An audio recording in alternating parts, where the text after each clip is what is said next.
মানবতা বিরোধী অপরাধের মামলায় খালাস পেলেন জামায়াত নেতা এটিএম আজহারুল ইসলাম। রায় নিয়ে আরও জানাতে হাইকোর্ট থেকে যোগ দিচ্ছেন সহকর্মী জাহিদুল বাশার। আপিলের বিভাগ তার রায়ে কি ব্যাখ্যা দিয়েছে?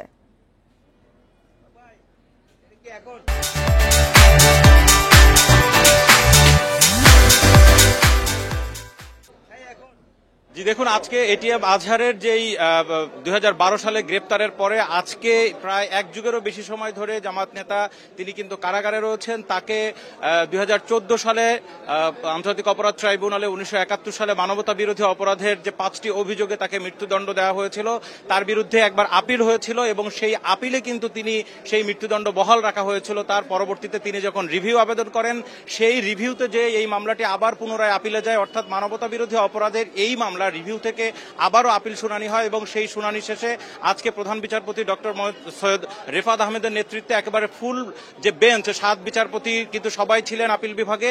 কিছুক্ষণ আগে একেবারে শুরুতেই আদালত ওঠেন এবং শুরুতেই কিন্তু এই মামলাটি আদালতে উঠানো হয় এবং একদম শুরুতে প্রধান বিচারপতি তিনি কিন্তু স্পষ্টতই বলে দিয়েছেন যে তাদের আপিল গ্রহণ করা হয়েছে, অর্থাৎ আপিল গ্রহণ করা মানে তার মৃত্যুদণ্ড থেকে খালাস দেওয়া হয়েছে।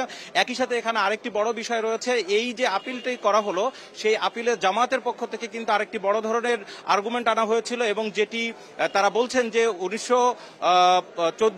2014 সালে যখন এই মামলায় এটিএম আজহারকে ট্রাইব্যুনাল থেকে মৃত্যুদণ্ড দেওয়া হয়, তার পরবর্তীতে যখন অ্যাপিলেট ডিভিশন এই মামলায় তার মৃত্যুদণ্ড বহাল রেখে, তখন তার আগের একটি বিষয়কে কেন্দ্র করে জামাতের অন্যান্য যে সমস্ত নেতাদের ফাঁসির দণ্ড দেওয়া হয়েছে তাদের বিষয়গুলোকে এই আপিলের সাথে যুক্ত করা হয়েছে। সেই বিষয়টি হচ্ছে কাদের মোল্লাকে যখন আন্তর্জাতিক অপরাধ ট্রাইব্যুনাল থেকে যাবজ্জীবন দেওয়া হয় এবং পরবর্তীতে সেটি মৃত্যুদণ্ডের পর্যায়ে রূপ নেয়, সেইখানে আন্তর্জাতিক অপরাধ ট্রাইব্যুনালের যে আইন 1973 অ্যাক্টে খানিকটা সংশোধন করা হয়। সেখানে আন্তর্জাতিক অপরাধের ক্ষেত্রে ওয়াইড স্প্রেড এবং সিস্টেমেটিক এই দুটো শব্দকে বাদ দিয়ে সেই আইন সংশোধন করে পরবর্তীতে কাদের মোল্লার ফাঁসি নিশ্চিত করা ফাঁসির দণ্ড দেওয়া হয় এবং সেই ধারাবাহিকতায় সেই আইনের বলে পরবর্তীতে জামাতের অন্য নেতাদেরও মৃত্যুদণ্ড দেওয়া হয়। আজকে জামাতের যে আপিল ছিল অর্থাৎ এটিএম আজহারের, সেই আপিলের সাথে তার খালাসের সাথে সাথে এই বিষয়টিও কিন্তু আনা হয়।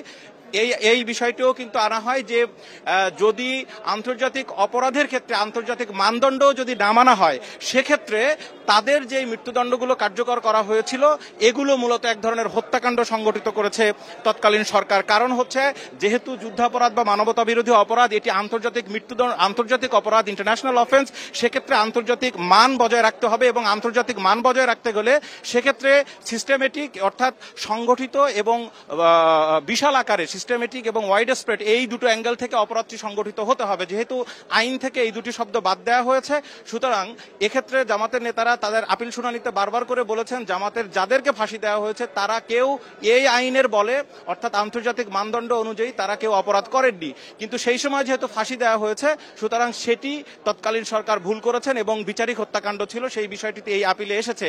এখন আমরা কিছুক্ষণ আগে প্রধান বিচারপতি যেহেতু জামাতের আপিল গ্রহণ করেছেন, এটিএম আজহারকে মুক্ত করেছেন, তাহলে পরবর্তী যে জামাতের অন্যান্য যে নেতাদের বিষয়গুলো জামাত নেতারা এখানে সংযুক্ত করেছিলেন তাদের ব্যাপারে কি ধরনের অবজারভেশন আছে সেই বিষয়টি আমরা এখন কিন্তু অপেক্ষা করছি। কিছুক্ষণ পরে এখানে জামাতের নেতারা আসবেন এবং এই মুহূর্তে আমরা যেটা দেখতে পাচ্ছি, আমি এই মুহূর্তে সুপ্রিম কোর্টের যে এডেক্স বিল্ডিং তার সামনে রয়েছি। এখানে আপনারা দেখতে পাচ্ছেন এই মুহূর্তে জামাতের আশপাশের যারা নেতাকর্মী ছিলেন তারা সবাই এসছেন, কারণ আপনি জানেন যে এটিএম আজহারকে তার এই শুনানিকে কেন্দ্র করে সারা দেশে কিন্তু ব্যাপকভাবে আন্দোলন শুরু করেছিল জামায়াত ইসলামী। কারণ তখন তাদের দাবি ছিল যে এই সরকার গত 5 আগস্ট ক্ষমতা নেওয়ার পরে 5 আগস্ট শেখ হাসিনার সরকারকে বিতাড়ন করার পরে 8 আগস্ট যখন এই সরকারের শপথ গ্রহণ করা হয়, তারপরের থেকে দীর্ঘ সময় পেরিয়ে গেলেও কিন্তু জামাতের এটিএম আজহারকে মুক্ত করা সম্ভব ছিল না, যার কারণে তাদের এক ধরনের ক্ষোভ ছিল। আমি যদি এই মুহূর্তে দেখাই, জামাতের আইনজীবী এবং জামাত নেতারা তারা অ্যাপিলেট ডিভিশন থেকে সরাসরি ব্রিফিং এর জন্য এখানে আসছেন এবং এখানে জামাতের নায়েবে আমির ডক্টর সৈয়দ আব্দুল্লাহ মোহাম্মদ তাহের রয়েছেন, জামাতের আইনজীবী শিশির মনি রয়েছেন, সুপ্রিম কোর্টের যারা লয়ার রয়েছেন তারা রয়েছেন, মতিউর রহমান আকন সহ জামাতের শীর্ষস্থানীয় নেতারা এখানে রয়েছেন, অর্থাৎ কেন্দ্রীয় নেতারা।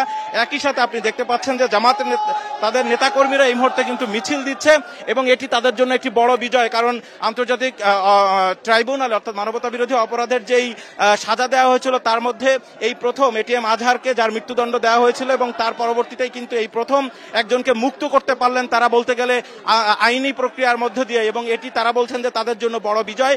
এখন বাকি যেহেতু এটিএম আজহারকে যে আইন ক্ষমতা বলে বা আইনের যেই ধারা বলে তাকে অ্যাপিলেট ডিভিশন মুক্ত করে দিল, অন্যান্য নেতাদের ব্যাপারে যাদের মৃত্যুদণ্ড কার্যকর হয়েছে তাদের ব্যাপারে অ্যাপিলেট ডিভিশনের কোনো পর্যবেক্ষণ এসছে কিনা সেই বিষয়টি আমরা এখন তাদের কাছ থেকে ব্রিফিং এর পরে জানতে পারবো।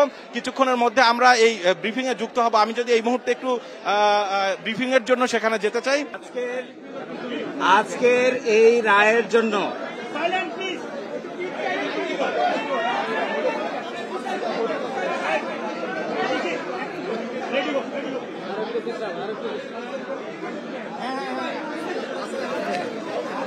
আপনারা কথা বন্ধ করুন, কথা বন্ধ করুন।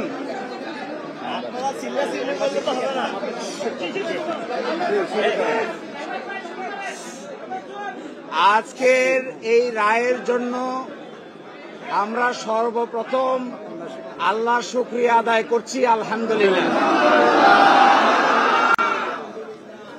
বাংলাদেশ সুপ্রিম কোর্টের আপিল বিভাগের পূর্ণাঙ্গ বেঞ্চ জনাব এটিএম আজহারুল ইসলাম সাহেবকে সকল অভিযোগ থেকে বেকসুর খালাস প্রদান করেছে।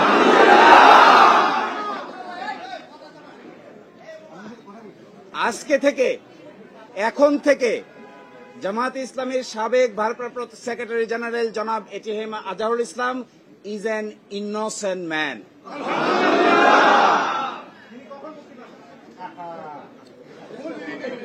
এই রায়ের মাধ্যমে আমরা মনে করি সত্য জয়ী হয়েছে, মিথ্যা পরাজিত হয়েছে। Truth prevailed and falsehood defeated. জামাতের এবং বিএনপির 6 জন শীর্ষস্থানীয় নেতৃবৃন্দকে মৃত্যুদণ্ড কার্যকর করা হয়েছে। 5 জন, অন্ততপক্ষে 5 জন জেলেই কারাবরণ করেছেন, জেলেই মৃত্যুবরণ করেছেন।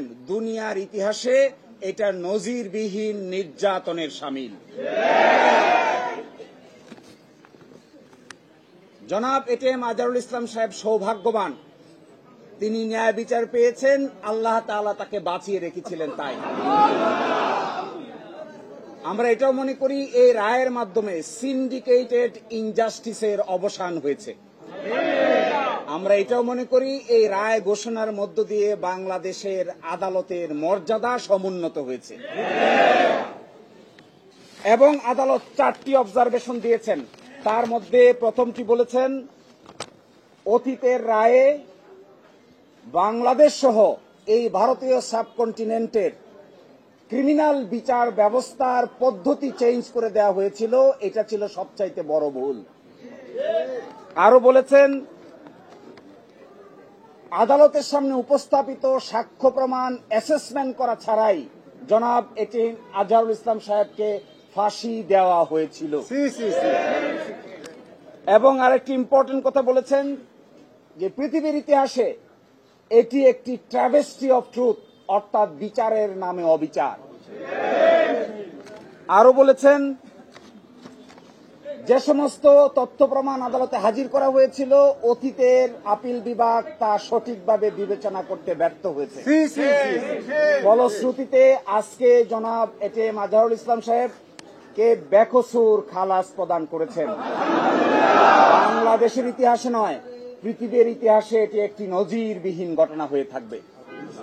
এরই মাধ্যমে আমরা মনে করি ন্যায় বিচার প্রতিষ্ঠিত হয়েছে, সত্য বিজয়ী হয়েছে, মিথ্যা পরাভূত হয়েছে।